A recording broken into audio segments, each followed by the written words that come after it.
right, here we go. It's funny, I gotta start using the cordless mic. Who's gonna go set up on this wicked river over here. Beautiful day, there's snow all over. It looks really awesome to show, but like the background sound from the washing water would be a little too much. So I've got a separate microphone that I've been using. It's a lot more clear. I'll hook up the cordless again. It's picked up a new mic for it that I had broken from way too much use. And what do we got? I got an email here I read out last time with horses. I screwed it right up and I gotta redo it. And it's important to read it. And I gotta try to find it again. Alright, here we go. Steve, being a Native American for most of my life, I've had what you might call a sacred respect and love for hunting and everything about the woods and nature. Take what you need, but leave the rest. I kind of begin to tell you of all the things I've seen when it comes to hunting and the outdoors, either being alone or with a group. In the wild, nature doesn't allow you many mistakes. If you believe the weather's going to turn bad, take shelter now. When you learn to train your senses will talk to you and warn you. If you die, your senses die with you. So learn to listen to your inner buddy. He's almost always right. 50 years ago, me and my two high school buddies were in the Ozark Mountains in southern Missouri. We were 18 years old. The best part was we were 12 feet tall and bulletproof. It was late October, just before hunting season. My friend Mike, his parents, own some property down near the Missouri-Arkansas border. Every year we could make the trip down there for whitetail. The three of us living outside Kansas City, well, we couldn't wait for deer season because of the great hunting down there. The property Dave's family owned was about 100 acres, the most wooded area you've ever seen. You could literally walk 10 to 15 yards from your hunting partner and disappear because of the density. Out of the 100 acres of property, maybe 5 to 8 acres were not wooded. One morning, the three of us were walking in an area that had some decent deer tracks and decided that was going to be the best spot to still hunt. Heading back to camp, we were walking in a small clearing, maybe 10 yards wide by 70 yards or so long. Being in the middle of the clearing, the heavily wooded areas were to our left and right. I had a 30-06 Winchester, Mike had a 30-30 lever action Winchester, and Don also had a 30-06 Winchester. When I was 18, at 50 yards, I could hit beer and pop cans with open sights from a 30-06. Not too bad. My friend Don was just as good. Mike was the best of us three. At 25 yards, he could rapid fire a 4-inch group with 6 shots with a 30-30. Like I said, we were 12 feet tall and bulletproof. All of a sudden, while working the clearing, the three of us froze. The hair on the back of my neck stood up. Same with Mike and Don. You know that eerie feeling you get when someone's staring at you and you look around to see who it is. Now multiply that by times 10. That's a good descriptive, actually. Multiply it by 10 for sure. I always thought that the hair on the back of one's neck standing up was just a saying. Believe me, it's not. I didn't ask for that eerie feeling, it just happened. Not only did we freeze and have that horrible feeling, we knew exactly where to look at whatever it was that was staring at us. That feeling somehow was communicating with us. How is that possible? And then we heard footsteps in the wooded area, heavy footsteps. Immediately you try to make sense of it, but you can't. Was it a horse, a cow, a black bear? Whatever it was, the stomping noises was from something huge. If someone said that local zoo had an escaped elephant in their hands, we'd know exactly where it was. The three of us being fairly well armed and being 12 feet tall and bulletproof, if it was an African Cape buffalo, it was ours, even though Cape buffalo are extremely rare in southern Missouri. If it was a grizzly, it was ours. But again, grizzlies are like Cape buffalo, very rare in Missouri. Whatever it was, it made a racket like I've never heard before in my life. Finally, we could see the silhouette of something moving towards us. It was a huge silhouette. Even if we had a camera with a zoom lens, the picture wouldn't have been very good. The area was thick, with pine and elms. Mike stood 6 foot and weighed 280 pounds. Whatever it was twice his size. It stood on 2 feet and had to been at least 8 feet tall and weigh over 600 pounds. Then it screamed out. In Colorado hunts, I've heard many share a mountain lion. I've heard grizzlies further north. This doesn't even come close. It sounded like a combination of a mountain lion and a woman screaming. It was so close it was deafening. We could feel its presence. I could feel it looking at us, whatever it was. That doesn't happen every day. As for the screaming, it was a warning. Go away now. I looked at Mike and Dawn. Should we shoot it? After a moment or so, Mike said, no, we'll just make it mad. Whatever it was, it didn't want to hurt us. Don't ask me how we knew, we just knew. Here's the funny part. I've never told anyone of that experience, not even my wife. She has always suspected that I'm crazy to begin with. No sense confirming it for her. I haven't seen Mike and Don for years. I've been wanting to discuss it with them what happened years ago. I often wondered how they have dealt with the event. Take care, Steve, and be safe, and thanks for what you do. All right, thanks for that email, man. You know what you saw. It's all too common now. I mean, now that everybody's just getting the guts to come forward and spill what they've been harboring forever.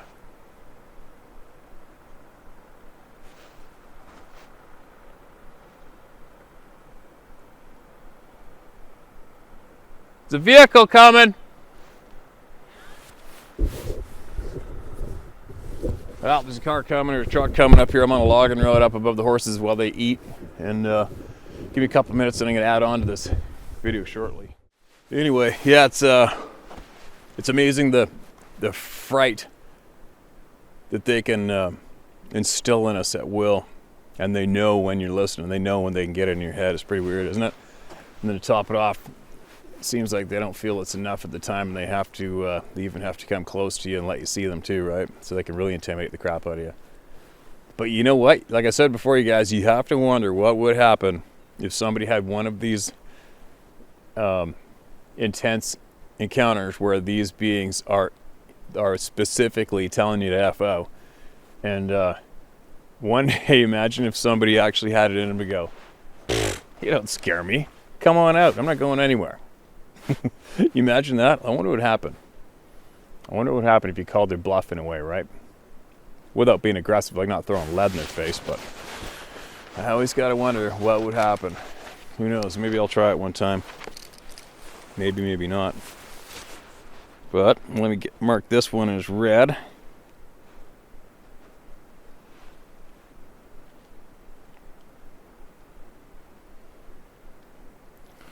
All right. Hello, Steve. From our farmhouse couch on the edge of the community pasture in central Saskatchewan, right in the middle of Canada's farmland. My encounters are not your usual type stories: hunting, fishing, camping, logging, etc. Before I tell you my story, I'd like to present my theory that is rarely considered, and possibly the answer to the Sasquatch myths. Follow my brain trail here. What is mankind? God said, "We are made in the image of God." Genesis 1, verse 26-29. Strong's Concordance of both Hebrew and Greek dictionaries of words defines the word image in the Hebrew dictionary as tselem. It means to shade, a phantom, illusion, resemblance, hence a representative figure. Keep that in mind when you think of all the people who talk about the people cloaking and disappearing, etc. Now to my story. My husband grew up in this area, a farmer who did a lot of things. Could do anything and make it look easy. I think most farmers are like that, aren't they? Jack of all everythings. We bought this old farm yard and established a place that is ours. Not with my history or his, but ours. Making a long story short, my husband began to have serious health problems shortly after moving into our renovated new home. He was in and out of the hospital for a couple of years. One ambulance trip every 2 to 3 months, or just about 2 years. Oh man, that sucks. It was the first summer here, so we'd been here for 6 months or so. We had established a garden and that kept my husband close to the house. He was of great medical concern. I tried to keep him inactive as much as possible, which is why we started watching your Sasquatch videos on YouTube. I don't know how I first saw one, but it was interesting and kept my husband sitting. I don't know how I first saw one, but it was interesting and kept my husband sitting. We watched a lot of your videos. There's even a couple from Saskatchewan. One day I was changing upstairs, going to bed, and I felt like someone was watching me. I looked out at the surrounding trees and saw nothing, but of course wondered who was watching me. A week or so later, I was outside in the early evening and again felt that someone was looking intensely at me from behind me, again in the trees. I didn't acknowledge it, just casually got up and moseyed out the house. Then I went out to the far side of the lilacs to check on my husband. There, directly along the side of the path, was a definite stick man. We were thinking maybe this is a Sasquatch, as we watched a lot of videos, and those things are symptoms, for lack of a better word. We went outside. The tree were inside and actually spoke to the neighbors and said they were aware of them and offered peaceful terms of relationship. A few days later, my husband was working on the fence in the pony pasture north of the house. There was a well-worn pony path, pure packed sand in the wild prairie grass and sage. There was no stones, yet that day there was 3 stones pressed into the sand, about 2 finger widths between each one, the middle one pressed in level with the soil. We would walk along the summer road, only that went out across the pasture. It got graded maybe once a year. Really just a dirt track for trucks. Once we saw a barefoot man's footprint. I can assure you the farmers hauling their cattle in and out of the pasture aren't out there walking their bare feet checking on their cows. Another time we saw a smaller, clearly human footprint, about size 9 ladies. We heard the videos in Sasquatch Speaks and others were people actually communicating with them. And one was called Sasquatch Message to Humanity. Very interesting. Yeah, I've watched those too. I find those quite interesting myself. It was somewhere along this path that I just established boundaries and informed the neighbors that I come in the name of Yeshua, usually known as Jesus. And if they want to come and visit, they are welcome, but they must come in the name of Yeshua. I approached them spiritually because, as you say, one cannot dismiss the countless other testimonies about them as nonsense or fictitious. And some of the strangest makes one wonder, and there's truth that there are evil beings out there. Don't believe me, just look at humanity and some of the horrendous things that go on right in front of us and we don't notice. Do, when unknown, approach with caution. Do, when unknown, approach with caution. You carry a gun, I carry the word of God, and trust me, it works. So it was on one of the last incidents of my husband needing an ambulance ride to the hospital that I was aware of a large brown hair-covered being standing in the kitchen in the doorway as the paramedics worked on my husband. I couldn't see him physically, but could see him in a different realm. There was a sense of compassion and concern I sensed. It was strange, but it did happen. Finally, 2 summers ago, my husband was no longer able to come home, and I found myself alone on the farm that he had built for us. And he's in the long-term care, and that's an absolute lonely feeling. Oh, I'm sorry to hear that. I kept watching Sasquatch videos and made meticulous notes in the Sasquatch Speaks ones. Then I wondered, how does the Sasquatch message to humanity compare with God's message to humanity? So I started a study. I continued going for walks in the pasture and would I would go for walks in the pasture and speak to the bee neighbors sometimes. I told them I was doing a study and would read them comparative results. It's fascinating. So I got it started and kind of crashed myself. Stress caught up with me and said, sit down and take a break. I couldn't do shit. I was wiped. I could barely feed the animals. Took a run out to BC to see my girl for 9 days. Got back, and that night there was a series of whoops from 2 sides, north and west. I ran to the window and said, hello, thanks for the welcome back. I was out fixing the north fence and definitely heard a goat say that he gentle goat thing. I was fixing the north fence and definitely heard a goat say that he gentle goat thing. You know when goats talk to you. Oh. I had a milk goat and she wasn't out there. I just said thank you for the gentle, non-threatening hello. Then I had a dream. In the dream, I was sitting in the truck, driver's seat, right by some sparsely treed, rather steep hills. I looked up and there was 2 Sasquatch coming down the hill towards me, straight to me through the trees. They walked right up to the truck. The big one stood right in front of the driver's door mirror and the little one peered over the front bumper, hood height from the passenger headlight, and just like a curious kid. The big one looked as if to say, well, we're waiting. You see, I had questioned my sanity and set the Bible study to the side for a while, so I finished the study and took my notes out to the pastor and shared it with them. I felt they welcomed it. I went out and read the Bible to them. One time I heard a definite deep thud on the ground, a welcome acknowledgement that they heard me. Another time I detected a faint whiff of something. Another time I was going to go for my walk, which my 2 guardian dogs always go with me. That time the male came running up to me and literally wrapped himself around my leg and sat on my foot and would not let me move. I'm curious, like, what are you doing? You want me to stay home? And then I heard it, a definite mouse? A definite noise that was not anything I'd ever heard. Can't describe it. I took my dog's advice and stayed in the yard. In case you're wondering, the message is fairly similar. They say that mankind is in danger of destroying their own world, which they actually share with others. Another commonality is we need to get out of darkness, fear-based living, and walk in the light and be in our heart. Accept the all one in the Sasquatch case and God in human case. Just a taster. I believe they are God's beings as we are, created for Him and by Him. They may actually be patrolling the earth and keeping a checkup on what mankind is up to. That would explain the affinity for military bases, etc. As a farmer, I would say, be and let be. Anything of your own land is someone else's.